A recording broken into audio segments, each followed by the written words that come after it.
Welcome to Hope at Night,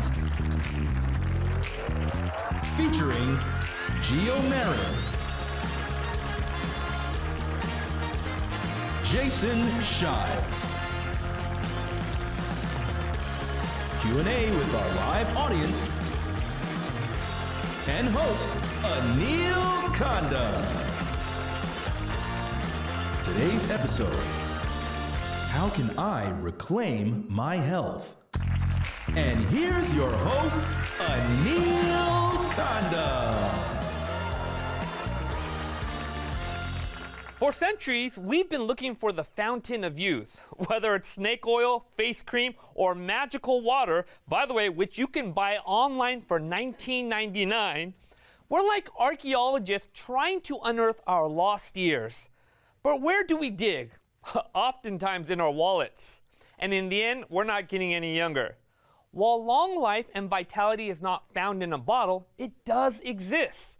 Tonight, we're joined by two guests who have unlocked this mystery. Our first guest is an esteemed minister and the engaging co-host of the Built by FitBod podcast as a show dedicated to the intersection of faith and technology. He is a bodybuilder who has built his body with a completely plant-based diet.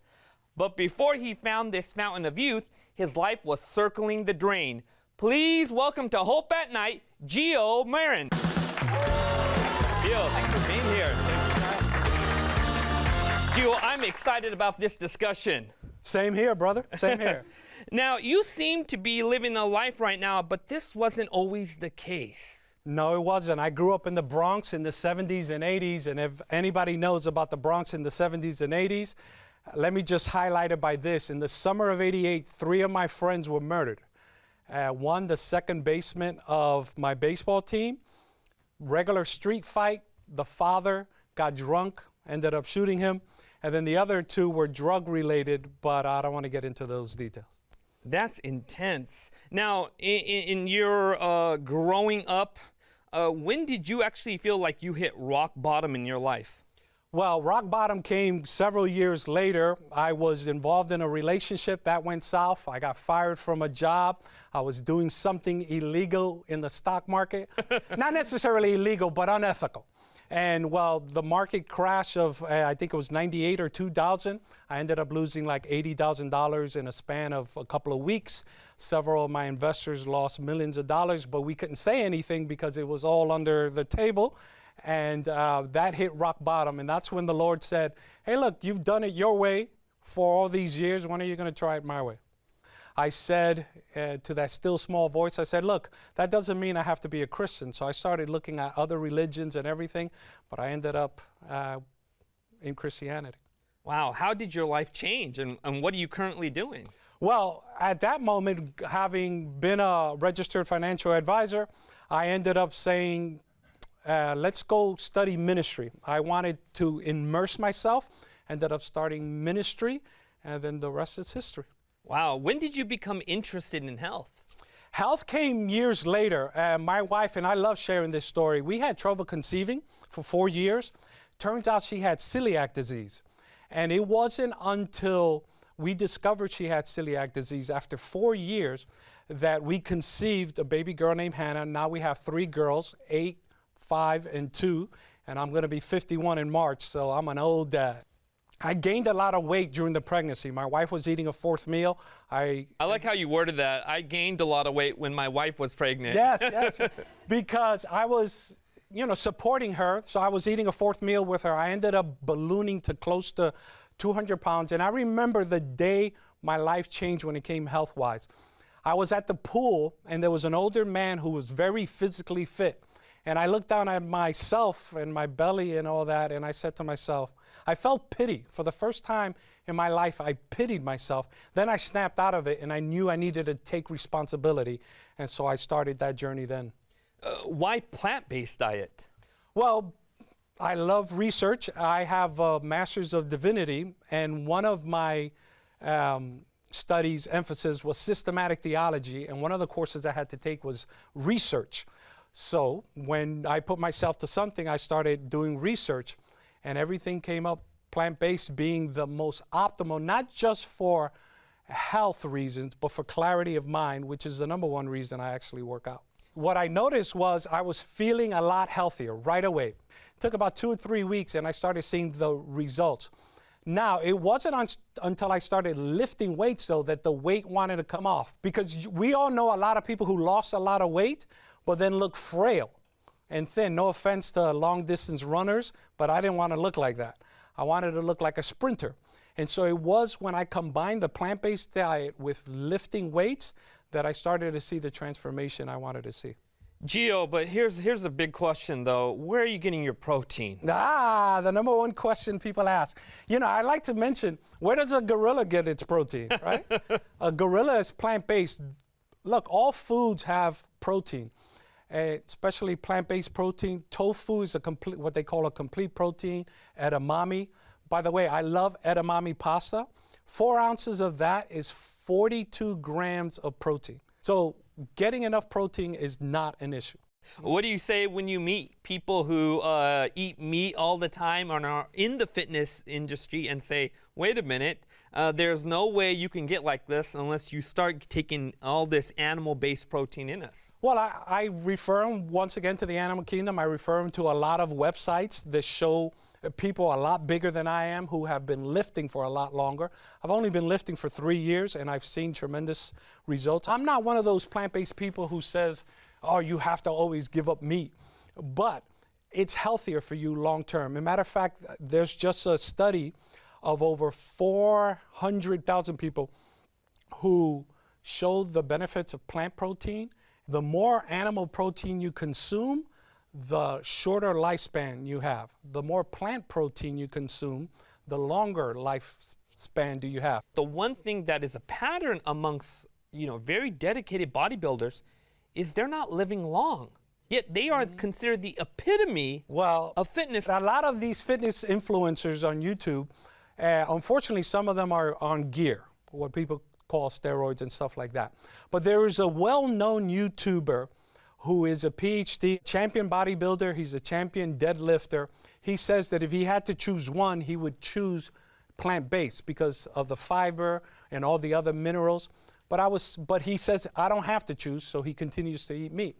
But I was saddened to find out that he's on a boatload of statins. And that is where I draw the line. If something is harming you, then change. Make the change. But he would rather continue to eat his meat than give up on statins. Gio, I have a question that's on everyone's mind. How in the world do you get a six-pack? It's all about diet, really. 6-packs are made in the kitchen. In the kitchen? In the kitchen. You have to consume less than you eat. And even though I'm plant-based, I still have treats. I still eat potato chips. You just have to keep it all under your caloric count. For example, one of my goals is to be at 10% body fat. The lowest I've ever gotten is 12. I'm around 14 at the moment because I'm trying to pack on a little bit more muscle. But my goal is to be able to get to 170 at 10% body fat. At that point, then I can eat 3,000 calories a day maintenance. But here's the rub. The average American who doesn't work out, by the way, I work out 6 days a week. I'm on a streak currently of 123 consecutive weeks of working out 6 days a week. So you have to be consistent, you have to mind your calories, but the typical American who couch potato American eats anywhere between 36 to 3,800 calories a day. Now, I heard that the more processed the food is, the increase of calories that are in these foods. Yeah, for example, McDonald's French fries, I think the large are like 700 to 800 calories, and then you're feeling hungry a couple of minutes later. Another benefit of plant-based protein and plant-based eating is that you're satiated. And so, because my biggest fear when I was losing over 55 pounds was feeling hungry. But if you get enough protein and you eat enough vegetables with the fiber, it was very rare the nights I went to bed feeling hungry. What's an average day look like for you in regards to your fitness and your diet? Okay, so I wake up in the morning and I have either a protein bar, about 180 calories, some almonds, and then I hit the gym. I'm in the gym usually by 6 in the morning. I wake up at 5:30, have about half an hour personal time with my Bible and prayer. Then I'm in the gym at 6. I work out for about an hour to an hour and 30 minutes. I lift weights, and then I have a huge breakfast. I'm not a cereal type guy. I eat quinoa, black beans, vegetables. I will have some almonds mixed in, or some days I'll eat edamame pasta, which is 42 grams for 4 ounces. I'll mix in some tofu, some veggie meats. I try to minimize the processed veggie meats, but they do pack in a lot of protein. And that's and then I finish with my favorite dessert, frozen blueberries, some fresh pineapples, and applesauce, Granny Smith applesauce. Nice way to top off a meal. I average about 165 grams of protein a day on a plant-based diet. It's easy. 165 grams of protein per day. Yes. Now, what you described to me doesn't sound like 165 grams of protein. Well, when you think about the edamame pasta, that's 42 grams right there in one meal. And that's not including the vegetables, which we'll add. The almonds will add. If I have mock veggie meat, that'll be anywhere between 10 to 20 grams of protein right there. So a typical breakfast can be like 70 grams of protein. Incredible. That's fantastic. What would you say to the person who says, look, I love what I'm hearing. I want to change some things in my diet. I want to get healthier. I want to get more fit. I want to start including more plant-based options. What first steps should they take?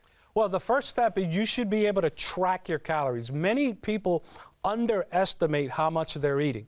So unless you have a baseline to track and to know, I use an app called the Lose It app, where I track my meals. That's how come I know how much fiber I have.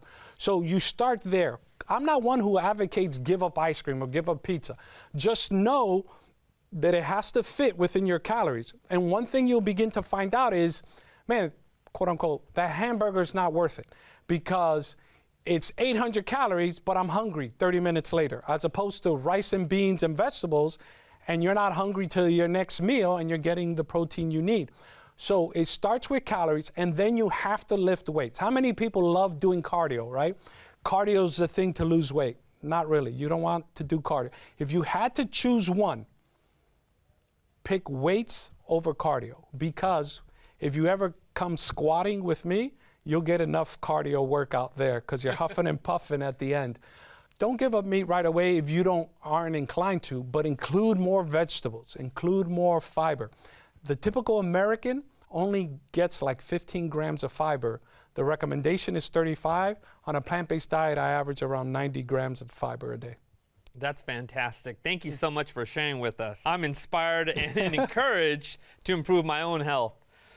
Gio has shared his amazing story of transformation and excellence. And when we come back, we'll be joined by a doctor who is bucking the current medical system. So don't go away.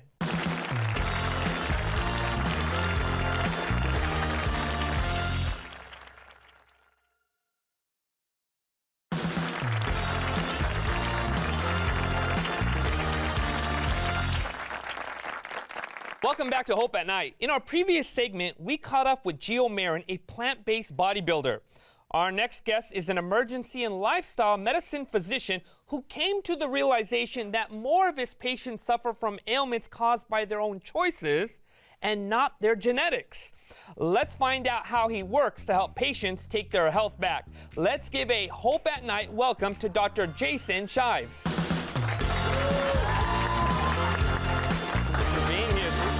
Take a seat. Now, did you grow up a kind of a meat and potatoes kind of kid, or were you healthy your entire life? I wasn't born into health. It's something that I chose myself. And typical American diet, typical, McDonald's, playgrounds, things like that. And so health is something I adopted actually more when I got into medical school. When did you start realizing that many, if not all, of our medical issues are stemming from choices that we're making? In pathophysiology, they talk about the disease and what causes the diseases, and also what the treatments are. Almost every chronic disease, diabetes, gout, cancers, it seemed like there was a lifestyle component to it. They'd be like, well, this is what causes the disease, and if people adopted a more plant-based diet, the research is showing that you can not only reverse the disease, but you can prevent it altogether. But most people won't listen, and so that's why you need to learn about the drugs. And I started, if that was just one disease, that'd be one thing, but it was so many of the diseases that we suffer from today. And I was like, wow, in order for me to actually promote this, I need to start adopting this myself. And so I became my first guinea pig when it came to it. Your own patient, right? When it comes to your medical practice and all the patients that you see, what are the top 5 lifestyle diseases that you see are just patterns and reoccurrences when it comes to your practice? Number one's probably got to be heart disease, like far and away. I mean, chest pain is a very common reason people come into the emergency department. Probably number 2 would be abdominal pain. That's a chief complaint that comes. People that have these indigestion, vomiting, diarrhea, they don't know what's going on, and realizing that if they just ate a more regimented pattern of things that are actually, I like to say, eat the food you were designed to eat as opposed to just whatever looks good to you, they wouldn't have all the dyspepsias and the irritable bowels and things like that. Cancer's a close one. I'd say diabetes is a big one too. We get a lot of people that come in with this blood sugars that are out of control. It's not uncommon for them to come in and say, hey doc, can I eat something? I'm like, your blood sugar's 500. And so there seems to be a disconnect in just a lot of people's minds that there's a cause and effect. Like, you did this to yourself. There is a component that's learning and knowledge, but there is also an application of the knowledge that's there too. There's a lot of health fads right now. A lot of people are interested in injections like Ozempic and some of these things that are coming out that are actually used for diabetes.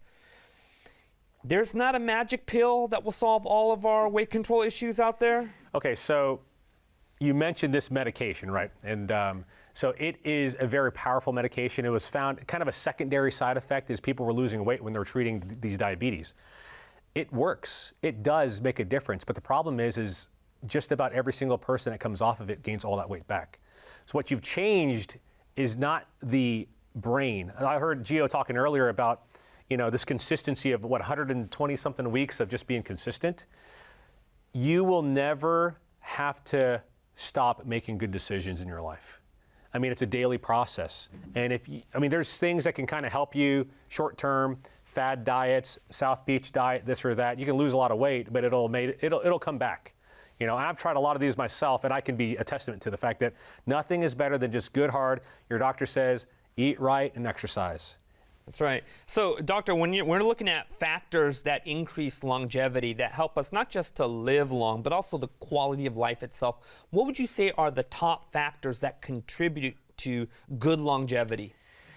There's this kind of buzzword in society today called blue zones, and these people that live to be 100 years old all over the world, the hot spots, and they've really teased it out. I mean, it really isn't just one magic pill. It's kind of like 8 magic pills, So it's, having a community of people that support your decisions it's huge, because a lot of us I think we've all been there. I'll try this diet Monday. I'll do this. I'll try that. But then you don't have support to keep going. And then you find yourself going to a work-related party or something. All of a sudden, that vice that you had, that thing that was kind of like a comfort food is accessible. But if you start going to a church that promotes these things, if you work at a place that promotes these things, if you start running a marathon, you sign up. I know cardio is not your biggest thing, but anyways, but if you do something where making the right decisions has multiple downstream effects, like I can run faster, I can lift more weights, I'm going to be around people that, like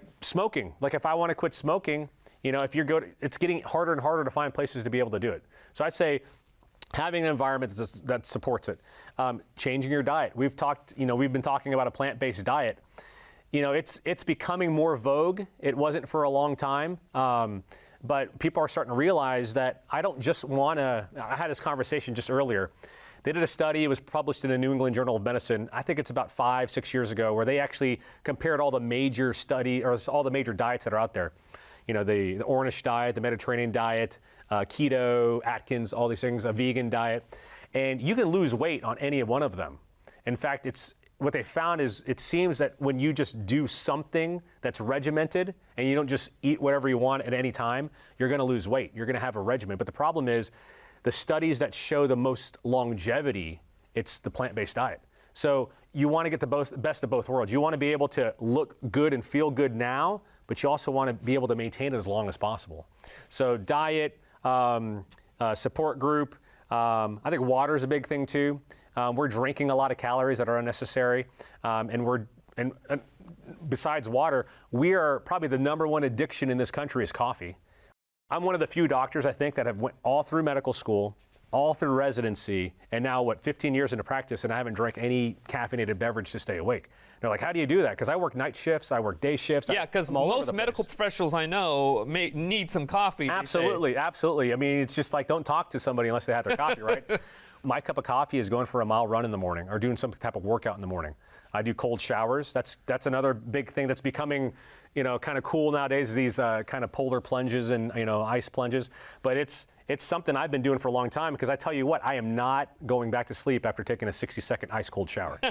It wakes you up. It's become a practice I've actually adopted, and I've looked at some of the research on just cold showers and what it does for dopamine increase. Absolutely. Almost like cocaine-like levels, but more sustainable and more healthier. No, while you're in that cold shower, you may not be the happiest person, but afterwards there's kind of a mood elation that happens. You look at the world a little differently. In fact, you've probably done the hardest thing you've done all day, and everything's downhill from there. That's right. You conquer that in the morning, you're good for the rest of the day. So we talked about, diet's huge, exercise is important, drinking water. Community is important. Faith, having a higher purpose of that keeps you focused on doing the right things, a reason to wake up in the morning. Those are important. And I think the other thing too is that we need to make sure that we moderate the things that are good, but abstain from things that are bad. If there are things you're doing that are pulling you off your health journey, just cut it out. What would you say to the person who says, look, I feel exhausted from even just thinking about trying again with my health journey? What would you say to that person? There needs to be a balance. Now, if you're in a position of life where, you haven't exercised in like 3 months, and then you're saying, I'm tired, I just can't exercise, that's one thing. I'd be like, you know what? Get out there and do it anyway. But if you're somebody that's like, I'm working out 6 days a week, and I've been doing it, and I hurt myself, there's two ends of the spectrum, right? You need rest, and that's the component. One of the things I forgot to mention is that we live in a very supercharged society, and people are starting to see the value of taking a time off. You come back stronger. Gio could work out 7 days a week, and I'm pretty sure he'd actually, you'd think you'd get better results because you get the extra day to be able to work out. But the body is created to be able to recover and rest and come back stronger. So yeah, to one person I'd say, take that rest. The other person I'd be like, get off the couch, get moving. Now, why don't more doctors promote what you're talking about? Why don't they promote a plant-based diet? If it's really healthy and it's life-changing, why aren't they talking about it? It kind of goes back to what that professor said in medical school, is that it's hard to get someone to change the way they live their life. It's easier to just pop a pill in. But that's one of it. But the other thing is that you can almost find a research study that supports what you are thinking. It's like, I want to find a study that shows that if I drink 3 cups of coffee a day, that I'll actually be a better person. Or I can find a study that says that if I eat a steak a day, I'll actually live longer. But the problem is that you can find these one-off studies, but when it comes to the very solid studies that show the huge benefits, it's multiple studies that are tested over and over again, and that's where the truth comes out. But the Bible actually has a prescription for a plant-based diet as well. You said it recommends a plant-based diet.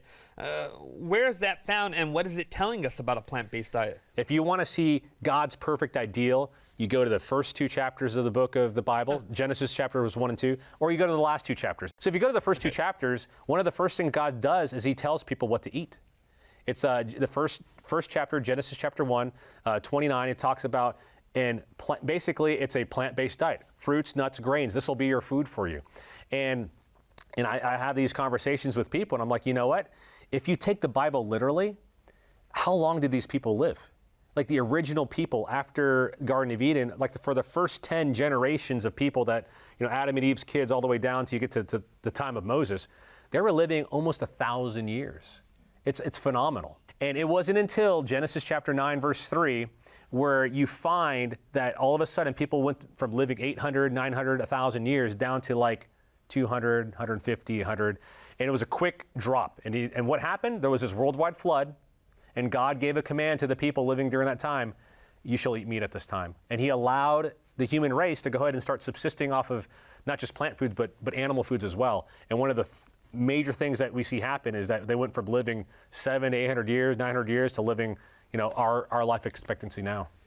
What if they say to you, Jesus ate meat?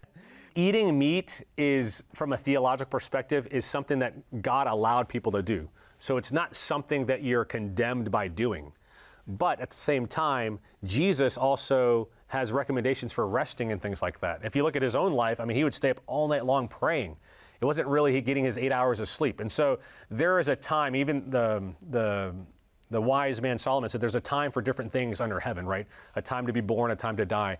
I think now is a time to build our immune systems up because of the times we live in. There are so many things attacking our bodies now, whether it's the things they put in our foods or the different plastic chemicals and the world we live in. I think we have gotten to a place where our bodies are not as hardy and not as strong as they used to be. So we should be really doing whatever we can to maximize our immune system so that way we can face a world that's attacking us. I've got to ask you a question, doctor, and that is this: what is happening to meat?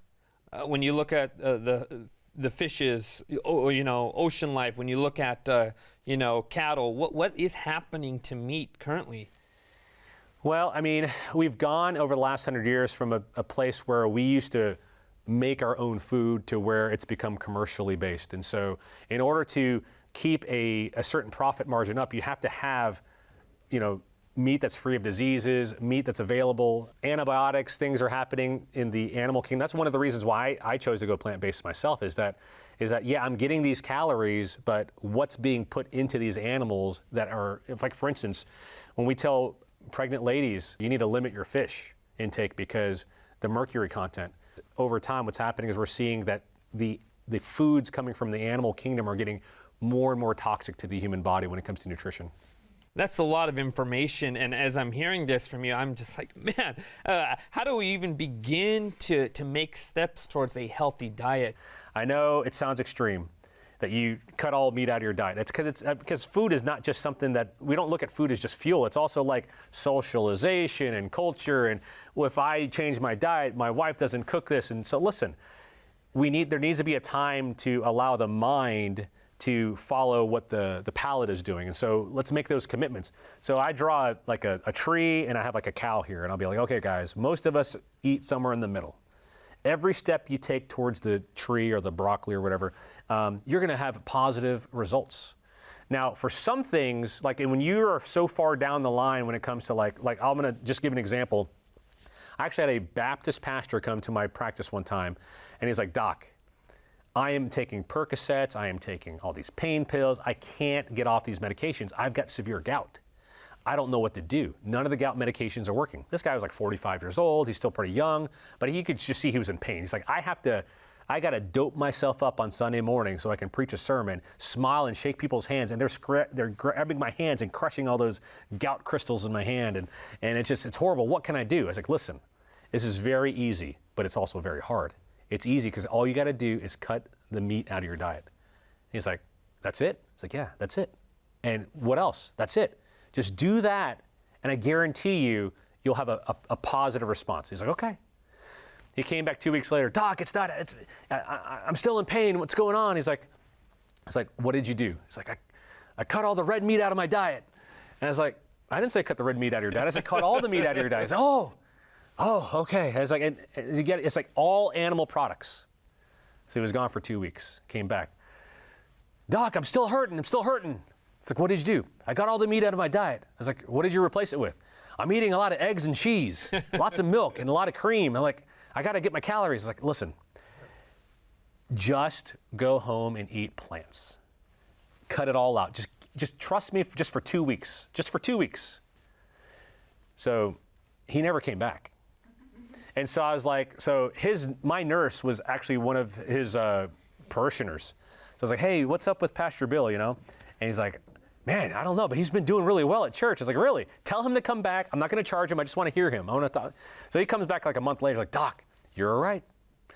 I'm a vegan now, and I'm off all my pain medications. It took me about 2 weeks, And the reason why I was thinking 2 weeks is because there's a book in the Bible called Daniel, where there's this 10-day Daniel challenge. I was like, okay, we got to be at least 10 days. And this guy's a pastor, so he might need 4 more days. And so that's where I got the 2 weeks at.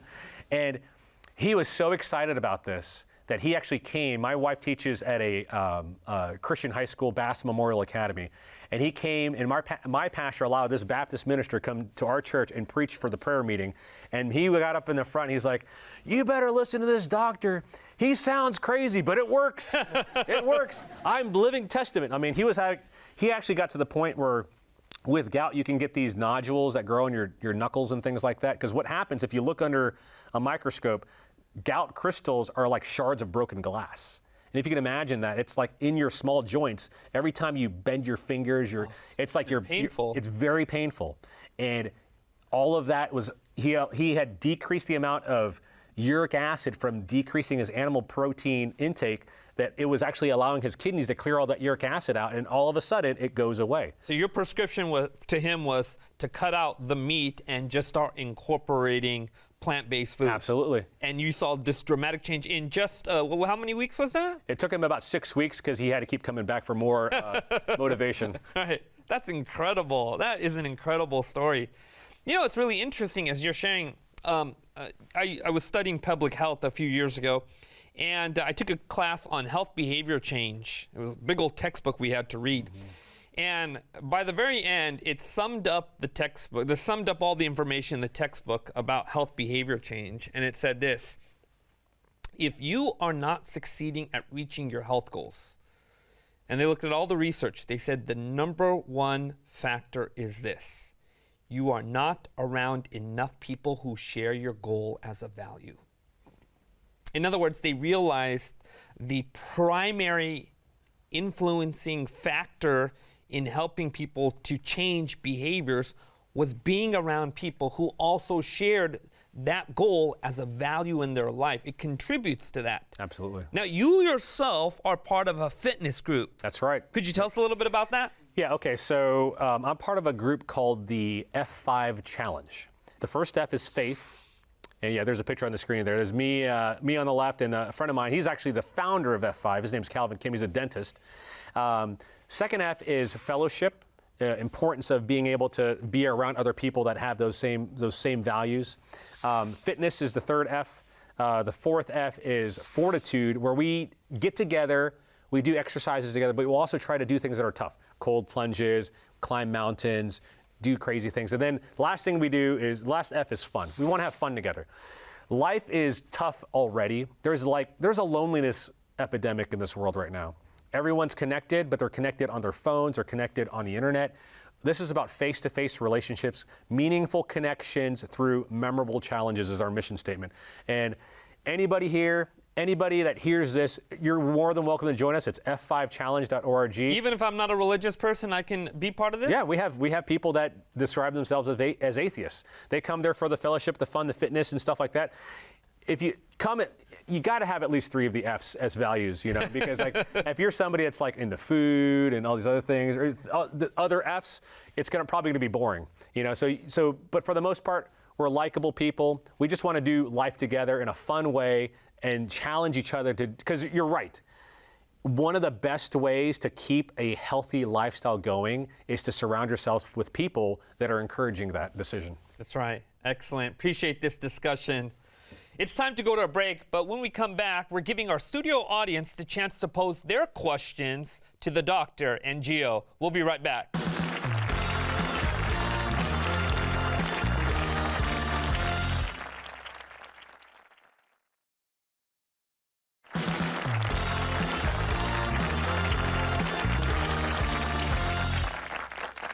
Welcome back to Hope at Night. We've been talking with Jason Shives and Gio Marin, 2 men who have unlocked the secrets to long life through lifestyle choices. But right now, I'd like to open up questioning to our in-studio audience. Do we have any questions? Right over there. What are the positive and or negative side effects of switching from junk food and meat to a plant-based diet? Good question. Let me tackle that from the get-go. Okay. Like, Most of the side effects you're going to get are positive. You're going to see your internal numbers change from a higher cholesterol to a lower cholesterol. However, there may be a transition period when you're transitioning from meat that doesn't have a lot of fiber to plant-based that has a lot of fiber, and it takes people about a week or two to get used to processing all that fiber, if you know what I mean. So just be aware of that, but the benefits are only positive. Yep. Incredible. Yeah, along with the whole fiber thing, we're, one of the things, probably a downside could be that you're always regular. Now, from a medical perspective. So You're talking about bowel movements. bowel movements, brother. So what's going to end up happening is probably you'll notice over the next, most vegetarians don't have issues with constipation. Let's just say it that way. So that's so you may find initially as your gut flora is changing, because different bacteria in your gut actually feed off different types of nutrients. You might have some issues with, you might get a little bit of gas, a little bit of bloating, but those things will slowly improve. What is the normal amount of bowel movements one should be having? Well, let me tell you what is not. You seem excited about No, answering this no, question. because here's why. My wife is a medical doctor as well. They went to the same medical school. And she asks people all the time, so, do you go regular? And they say yes. And then she asks them, what's regular? And they go, once a week. Oof. That's not regular. Someone who's been eating plant-based on a regular, consistent basis, 2 to 3 times a day. So just every time something stimulates the top part of your GI system, the bottom part of your GI system should respond in kind. So if you eat 3 times a day, you should have 3 bowel movements a day. Makes sense. Any other questions? Right over there. Yes, hi. I have a friend who lifts weights and he takes steroids. Is there something else that he could do that's more healthy that he could still achieve the same results? Well, let me answer that this way. There is no way you can achieve the same results naturally. And that's why so many people are gravitating towards steroids, because they do work. And they also work with plant protein as well. But the dangers with steroids is that it cuts your life expectancy. And if you should ever cycle off the steroids, you're gonna lose all the gains you have. So then it becomes a perpetual loop where you have to stay on because you don't wanna lose the gain. So my recommendation is slow and steady. Not only slow and steady can you achieve a very good physique, never like one enhanced, but you also can prolong your life. And that should be the #1 goal of fitness and health. Now, we know there's some medical reasons why sometimes people are on steroids if their testosterone is low. But these anabolic steroids, these steroids that you get from some places that are a little sketchy, what does it do to natural testosterone production? That's a great point. So if your body's not needing to make testosterone, then it doesn't make it anymore. There's a feedback loop inhibition. So if you're getting a lot of testosterone like exogenously or from an outside source, then your body will stop making its own endogenous or its own testosterone. What you can do naturally, though, is eat a good diet, get enough rest, and work out hard in the gym. But sadly, you can't compete with somebody on gear. But I'd rather be healthy long-term and healthy, for my family and my spouse and all that. That doesn't, I am not going to give up that for looking aesthetically a little bit better because I'm on gear. Yeah, it really comes back to how you frame it. If you're looking at bodybuilding from a health perspective, then steroids really doesn't fit with that. If you're just getting bigger to look well, you're gonna get bigger gains with those steroids. But I know Gio and myself, we look at taking care of our bodies as more of a having it around a lot longer, being able to utilize things, being able to do things that in my 40s I want to be able to do when I'm in my 80s. I want to be able to climb mountains. I want to be able to do things with my kids as they get older. And you just don't see a lot of old people that are healthy that have cycled through steroids. Fascinating. Any other questions? Right over there. So I gain weight super easy, but when it comes to losing weight, it's super hard. So do you have any ideas of how I can shift that? I also gain weight pretty easily. When I was a kid, I struggled with obesity like all of my childhood. It wasn't until I got into lifting weights and doing things in college that I was able to match my calorie intake with my calorie output. And so I was actually burning more calories than I was taking in. Until you can get that fixed, you're gonna gain weight.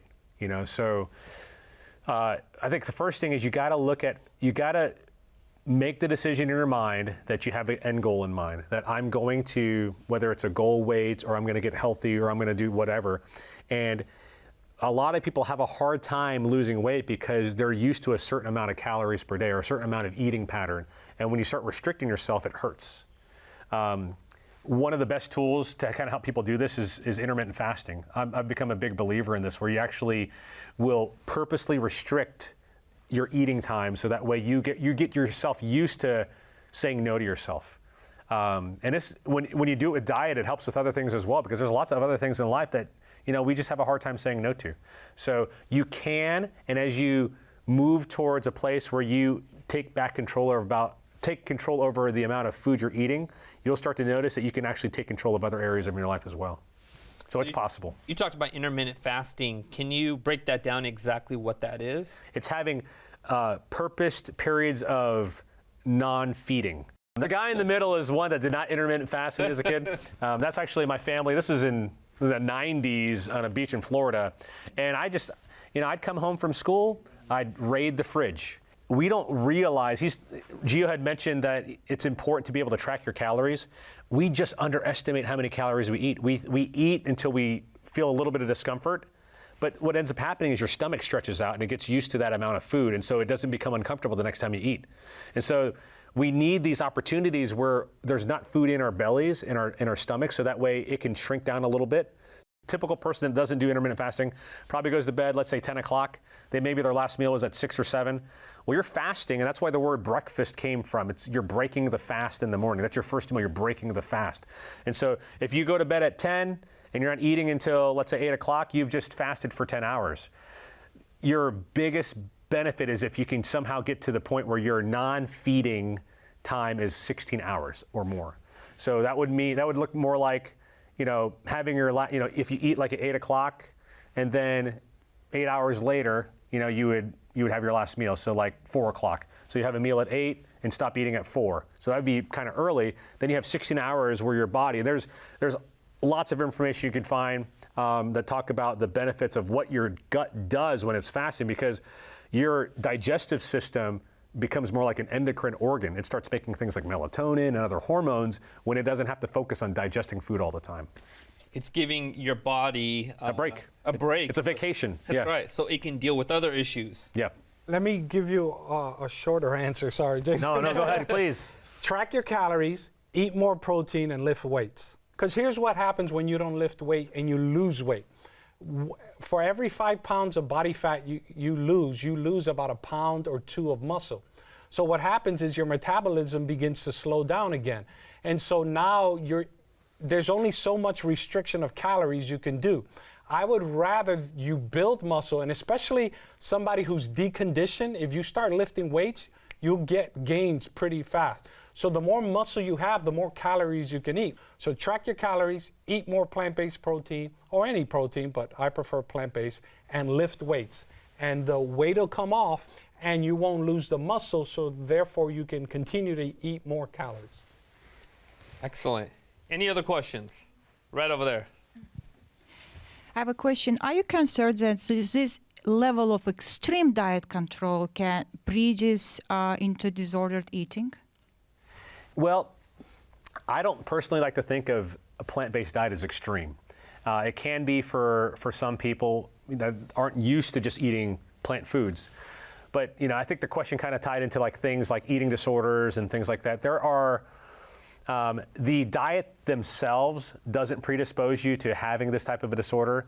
It's a mindset and a frame of mind that puts you into that. There's certain people that just have a little bit more of a disposition to like obsessive compulsive type behaviors. And so the diet itself doesn't. That's why it's so important to do this with a group of people, to have friends that you do this with, because you need to go in this knowing that if I'm going to make this diet change, I need some people to help keep me accountable, positively and negatively, and I think that'll help the most. My co-host in the Built by Fitbod podcast came from an eating disorder, and she cannot track calories because that feeds into that OCD mindset. So what she does is she makes sure she eats intuitively to where she's full, and once again she lifts weights because the weights takes her mind out of concentrating on the food, knowing that she needs the energy to continue to progress in lifting weights. So it's almost taking your attention from the eating disorder and putting it in somewhere healthy. And she doesn't track, but she does eat intuitively and make sure she gets enough protein. Great. Any other questions? Right over there. My question is, could you guys maybe give us some advice for people that are low income or don't have that much money? And also, how would we deal with the cheaper fruits and veggies that are out there that have like pesticides and GMO, stuff like that? Yeah, so when I was in college, I was so poor that all I could eat was beans and rice. And the great thing about beans and rice is it's plant-based. So, but it's a good question. It's something that comes up a lot. A lot of the organic foods are very, very expensive, the organic section. So there are certain foods, and there's a little bit of disagreement on this, but I don't tend to buy all organic when it comes to plant foods, especially if it has a peel. Like a banana, to me, it doesn't really make sense because, what you're eating is not the actual skin. You're actually eating something that's inside of it.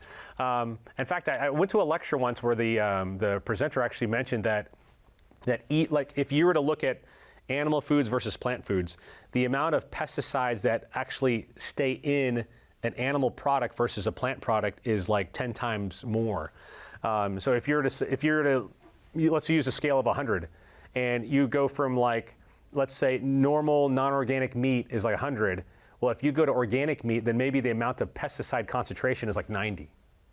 But if you go to non-organic plant foods, it's like 15. And then to go to organic would be like 2. So organic meats are healthier than non-organic, but just going on non-organic plant foods is decreasing the amount of pesticides you're exposed to by 10-fold. So keep moving in the right direction. That's right. Great. Any other questions? Right over there. Yeah. Is the shock of taking a cold shower potentially dangerous for people with certain health conditions? Yes. They do say that, especially if you have heart conditions and things like that, it can be. It's always, in a country where, it's very litigious, it's always good to say, ask your doctor first before trying any of these new things, right? But kind of if I put my doctor hat aside, it's pretty safe. You have to be very, very frail, obviously. The younger you are, you can get away with it a little bit more. Just make sure you don't, you kind of wade into the water, so to speak. Take your time. You may not want to just jump into you don't want to, the first day you do it, you don't want to cut a hole in the ice in a pond and jump in. You want to maybe just try a cold shower that's a little bit colder than you're used to, and then your body will get used to that cold exposure over time to where, somebody that's got the cold feet when they're sleeping in bed will eventually get used to being, that cold exposure is good for you. Incredible. Any other questions? Right over there. So if your family is predisposed to certain medical conditions, by adopting a plant-based diet, are you able to reverse the curse, so to speak? Yeah, awesome question. As you look at just the breadth of scientific evaluation and study, we are finding out that about 70% of our longevity and our health is based upon lifestyle choices. It's about 30% genetics. There's just some things that you just can't undo genetic-wise. There's just some things that you're predisposed to it. But when it comes to adopting a new lifestyle, there's this new field called epigenetics. We're finding that your lifestyle actually can turn on or turn off certain genes to where they're expressed differently.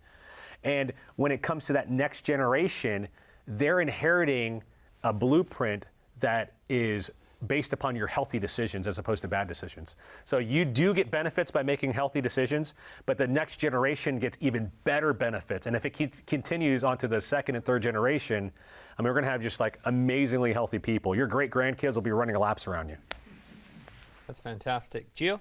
Well, when it comes to epigenetics, it can turn on in a lifetime. My wife, unfortunately, has celiac disease, and her parents don't have it, her siblings don't have it, and we concluded that the stress of medical school triggered it. And what's interesting about stress and epigenetics is that I have the 2 known genes for celiac disease, but I don't have celiac disease. She only has 1, but the stress of it. So anytime you can move in the right direction, it'll benefit long term. But it shows you that even when you're healthy, sometimes stress or any negative impact in your life can have changes, which is why for the majority of the time we should be eating as healthy as we can, because we never know when life will throw us a curveball. Mm-hmm. Good point. That's right. That's right. Any other questions? Right over there. Hi. Is there a such thing as too much soy? Can too much soy be harmful to the body? Let me get this one. No, just kidding. Gio. I think he's had too much soy. There is this thing, you can Google a doctor named Lane Norton, and he's a meat eater, but he tackles a video called Soy Boy, right? It's too much soy. And there's another website called nutritionfacts.org, which I recommend. It's a plant-based nutrition website. It's a myth. That is a complete myth. You can eat as much plant protein as you want. And the more you eat, the all-cause mortality, actually, you live longer. Whereas when it comes to consuming meat, the more you eat, the more meat protein you eat, the shorter your lifespan is. So no, the soy boy myth is just that. It's been debunked. It's a myth. And to kind of add on that, a lot of people are worried about the phytoestrogens in soy. Especially, there are certain types of cancers that are estrogen receptive, like specifically breast cancer. I have a family member that is struggling with breast cancer right now, and so I've done a lot of research into it, and it's actually been debunked that phytoestrogens don't act on cancerous tissue the way that animal-based estrogen does. In fact, they've done studies that have found that increasing your soy intake actually helps with breast cancer that's estrogen positive, prolongs your longevity after being diagnosed. And in the Adventist Health Study, huge research, it was over 100,000 people, they found in Californians that were eating or drinking 2 cups of soy milk a day that actually decreased their risk of prostate cancer by more than 80%. So it's phenomenal. So, you know, don't go crazy with the soy, but you can, I tell my patients, you know, you can drink it or eat it freely without any risk of danger. Has there ever been any studies that show that the complete opposite? And what are some of the actors that were involved in that study? Sure. Yeah, so it's hard to actually study nutrition itself because it's not a pill, it's actually a food. And so there were some of the earlier studies were more anecdotal, low quality, low powered studies. And so what ended up happening is that's where the kind of the myth came from, is that we started seeing anecdotes, stories of, well, I did this and this happened. As you start getting the more higher powered studies where you can actually randomize people and actually put soy in a form that actually you can blind people, like one person doesn't know they're getting it and the other person does, that's when we started noticing that soy is pretty safe. Incredible. Any other questions? Right over there. Generally, how much exercise do we really need? Okay, so it all depends on what your goals are, right? So Gio was talking about wanting to build muscle so that way you can burn fat. So if you're just trying, like, basic exercise, if you're just trying to live, there's people that have lived a long time without exercising at all. But if you're trying to get certain type of results, like from a cardio perspective, I know a lot about cardio because that's been preached a lot. It's recommended about 30 minutes of moderate intensity cardiovascular 3 to 4 times a week is what they're saying. And that's for longevity purposes. You want to tackle the... Well, yeah, when it comes to weightlifting, you want to hit every muscle at least twice a week, which is why I work out 6 days a week, because I do a routine called push-pull-leg. And so you repeat that twice. So I'm doing like bench twice a week, Sunday and Wednesday. Then I'm doing leg day on Mondays and Thursdays. And then I'm doing like pull-ups and rows on Tuesdays and Fridays. And so you want to hit the muscle at least 2 times a week. Now, I work from home, so that allows me to work out. I have a gorgeous gym in my house.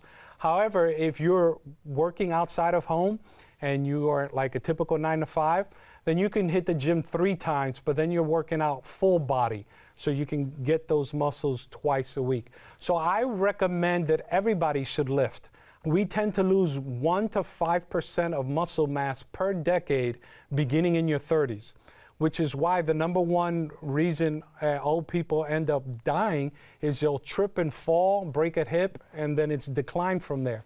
Well, if you continue to lift way into your 70s, 80s, then you can maintain your independence. And so I would recommend at least weightlifting minimum 3 times a week. Doesn't have to be so intense. Maintaining is better, is easier to do than gaining. And so lift, and you'll live independently way into your 80s and 90s. Gio, Dr. Shives, this has been a really fascinating, informative discussion about health and fitness and longevity. I know we've all learned a lot during this time. My hope is that you have heard these stories and felt compelled to improve your own health. But if you're like many, feeling overwhelmed or out of hope, I want to share one verse with you. In the book of Jeremiah, the Lord says, "I will restore to you health and heal your wounds." Whether your ailments are physical or mental, emotional or spiritual, God is a God of healing. He is willing and able to help and can't wait to restore you here on earth and one day soon when He returns to take us to our heavenly home. And knowing that gives me hope at night. Take care, and we'll see you next time.